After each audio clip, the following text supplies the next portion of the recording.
must really be so desperate, no? Naawa ko sa'yo. Sa tingin mo ba, ganun lang kadali na mahanap mo yung anak mo at apo mo?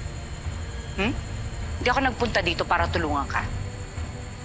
Nandito ako para ipaalam sa'yo kung sino maglalagay ng bala dyan sa pagitan ng mata mo bago mapunta sa akin ang Rosario.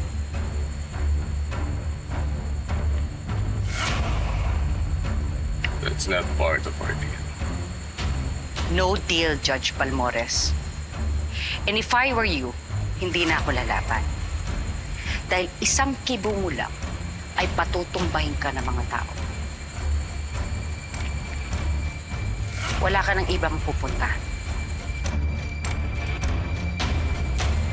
Checkmate.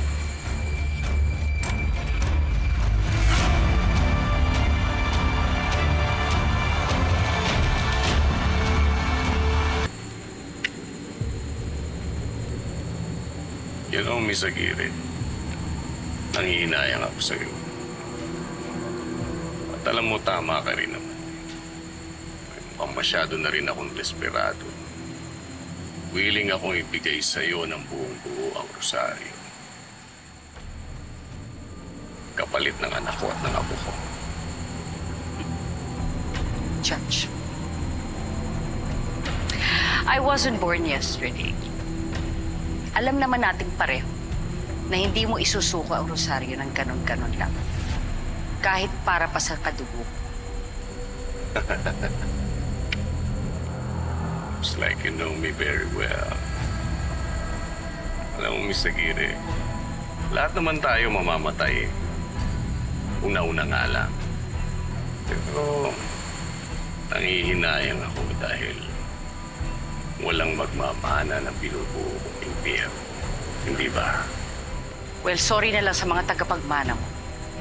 Dahil wala na silang matatanggap dahil sa akin ang Rosario.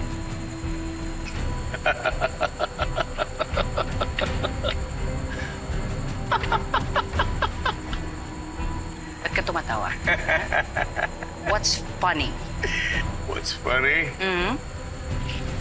You see, all the while, ang alam mo, kakagat ako sa pain mo. Diba? Correction. It's you. Ikaw ang nadali ng pain ko. Ikaw, kasama na rin ang mga tauhan mo. Father, yuto mo ba yung isa?